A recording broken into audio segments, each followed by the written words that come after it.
중국과 대만의 무력 충돌 긴장 상태가 최고조에 달하고 있습니다. 지난 17일 키스 클라프 미 국무부 경제 담당 차관의 대만 방문으로 중국은 연일 무력 시위를 이어가는 중입니다. 이에 대만도 무력으로 맞대응하고 있는 상황인데요. 지난 20일 대만 국방부는 중국군 전술기 19대가 18일과 19일 이틀 연속으로 대만 해협 중간선을 넘어와 무력 시위를 벌였다고 밝혔습니다.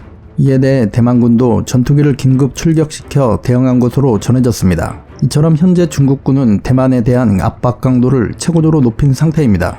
이렇게 중국이 대만을 집요하게 군사력을 동원해 압박하는 것은 대만의 등 뒤에 미국이라는 나라가 존재하기 때문입니다. 따라서 무력 충돌이 일어날 가능성도 충분하다는 게 군 관련 전문가들의 예측입니다.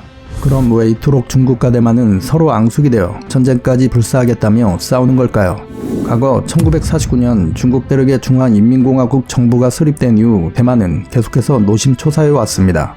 우리가 한국사 시간에 배웠던 6.25 전쟁 발발 이유 중 하나로 한국이 에치슨 라인에서 제어되었다는 것을 꼽는데 그건 대만도 마찬가지였습니다.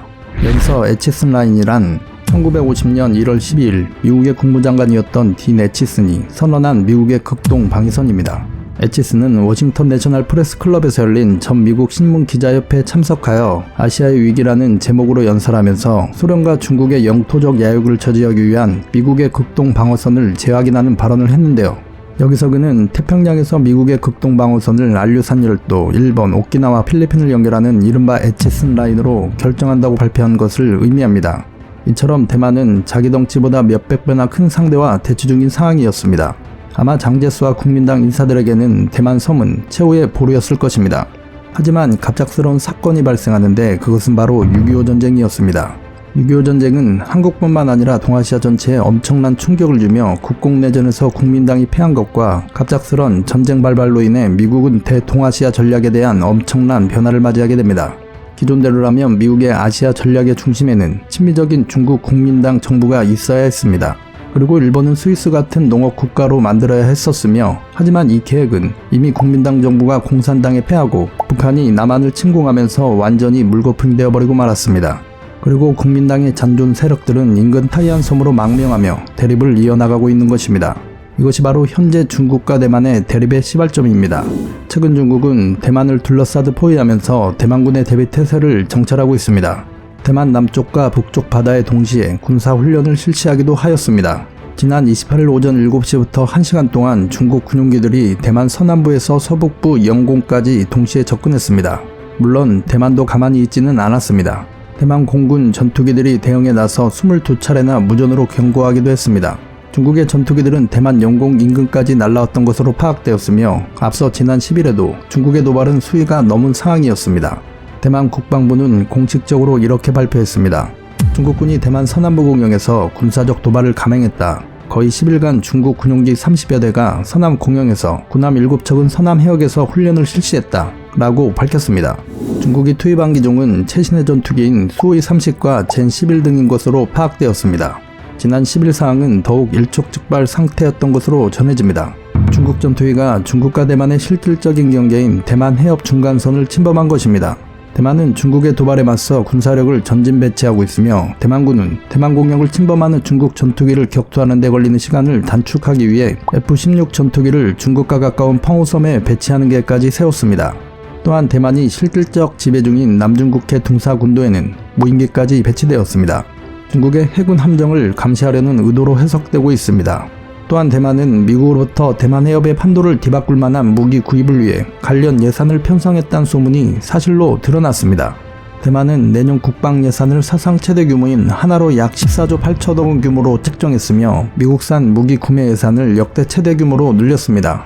이번 예산에서 주목할 사항은 6천억 원 예산이 편성된 훅레이 프로젝트입니다.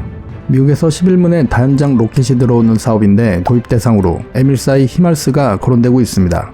에밀사이 히말스는 미 육군과 해병대가 운영 중인 차륜형 다연장 로켓 시스템입니다. 그러나 대만이 이미 레이팅 2000으로 명명된 자국산 다연장 로켓 43문을 운영 중인데도 굳이 에밀사이를 왜 도입할까라는 반응들이 나오고 있었습니다. 그러나 그 이유가 곧바로 밝혀졌습니다. 대만은 에밀사이를 운영할 수 있는 특수 비밀무기이며 금단의 무기로 알려진 미국의 PRSM을 도입한다는 것이었습니다. 이 때문에 중국이 강력한 분노를 표출하고 있는 것입니다. PRSM은 미 육군의 다영역 작전 개념을 구현하기 위해 개발 중인 차세대 정밀 타격 무기입니다. 미국은 INF 탈퇴 이후 이 미사일의 사거리를 700에서 800km 이상으로 늘렸습니다.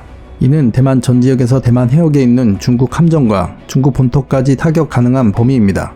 무엇보다도 이 미사일은 기존의 전술 탄도미사일과 달리 이동 표적 공격 능력이 부여된 차세대 정밀 타격 무기로 대단히 우수한 명중 정확도를 갖추고 있습니다. 대만 인근 해역에서 실전 배치 중인 중군의 라오닝 항모와 산둥 항모를 마하 6의 속도로 한방에 격침시킬 수도 있습니다. 또한 대함미사일로 직접적인 타격도 가능할 뿐만 아니라 여러 발을 발사해 적 함대 상공에서 수만 발에 달하는 강철비를 쏟아낼 경우 적 함대의 레이더와 통신 안테나 등 민감한 장비를 파괴해 작전 불능 상태에 빠뜨릴 수 있는 강력한 위력을 가진 미사일 체계입니다. 그래서 대만이 M142를 도입한다는 이유가 바로 이 때문인 것입니다. 대만 언론은 미국과 M142 도입 협상을 순조롭게 진행하고 있으며 9월 중에는 대략적인 결과가 나온다고 전하고 있습니다. 이러한 이유 때문인지 대만 국방부는 지난 1일 발표한 중국군 군사력 연례 보고서에서 중국은 아직 대만 본토에 상륙할 만한 군사적 역량을 갖추지 못했다라는 평가를 내리며 자신만만한 입장을 보였습니다. 미국은 PRSM 시스템으로 중국에 대한 완벽한 차단선을 구축하기 위해 현재 일본, 대만, 동남아 국가들에게 미사일 판매에 열을 올리고 있는 상황이며 다른 국가들도 이 기회를 놓칠세라 적극적으로 협상에 나서는 모습을 보이고 있습니다. 그러나 대한민국에서만큼은 미사일 도입에 대한 소식이 전혀 없으며 반응 또한 시큰둥한 상태입니다. 그 이유는 바로 미국산 미사일 도입이 필요 없는 미사일 강국이기 때문입니다. 지난 2020년 6월 10일 대한민국 국회 입법조사처는 극초음속 무기체계 국제개발 동향과 군사안보적 합의를 통해 국방과학연구소가 2018년부터 마하 5 이상의 지상 발사형 극초음 비행체를 개발하고 있으며 2023년까지 비행심을 완료할 계획으로 알려져 있다라고 공식 발표했습니다. 극초음속 무기개발 사업은 일명 부스트 글라이더 방식의 무기체계입니다. 부스트 글라이더란 탄도가 고체 로켓에 분리된 이후 마하 5 이상의 극초음속 비행시 발생하는 충격파를 활용해 대기권 상부에서 미끄러듯이 표적을 향해 비행하며 표적 인근에서 고속으로 낙하 돌입하는 방식으로 비행하는 걸 의미합니다. 즉 부스트 글라이더는 별도의 추진체계 없이 무동력 글라이더처럼 활강함으로 극초음속 글라이더로 부르기도 합니다. 부스트 글라이더 무기체계는 공력 제어용 날개를 활용해 복잡한 해피 기동이 가능함은 물론이며 높은 자세 제어력을 통해 적군의 항공모함과 같은 대형 수상 전투함을 정확히 명중시킬 수도 있습니다. 즉 모든 성능에서 탄도미사일보다 한 단계 위급인 최고의 미사일 체계라고 말할 수 있을 것 같습니다. 그리고 사거리 800km급 탄도탄으로 발사할 경우 부스터 글라이더 무기는 활공비행을 통해 사거리 1500km 수준까지 빠르게 늘릴 수도 있습니다. 한국형 부스트 글라이더 체계가 2023년까지 개발이 완료된다면 이어서 추가 개발 과정을 거쳐 궁극적으로 현무 EC, 현무포, 한국형 SLBM 등에 탑재될 수도 있을 것으로 보여집니다. 특히 장보고 3급 잠수함에서 탑재되어 발사되는 부스트 글라이더는 현실적으로 요격 자체가 불가능합니다. 이처럼 한국은 이미 우수한 미사일 체계와 더욱 강력한 첨단 무기를 개발 중인 상황입니다. 최근에 불거지고 있는 중국과 대만의 무력 충돌 대립 상황을 보면 알 수 있듯이 중국은 2000년대 이후 동아시아를 집어삼키려는 자신들의 패권주의와 침략의 발톱을 만천하에 드러내고 있습니다. 특히 시진핑의 장기 집권 이후에는 전 세계를 상대로 아나무인격 악당 역할을 자행하고 있는 것입니다. 중국이 동북아 패권국가 영토 야욕을 지속 드러낸 상황인 만큼 우리 또한 명심해야 합니다. 혹시 모를 미래 전장을 대비하여 우수한 성능의 무기를 지속 개발하고 무장을 통해 우리 스스로 지켜낼 자주국방의 힘을 계속 키워나가야 할 것 같습니다. 지금까지 으뜸왕이었습니다.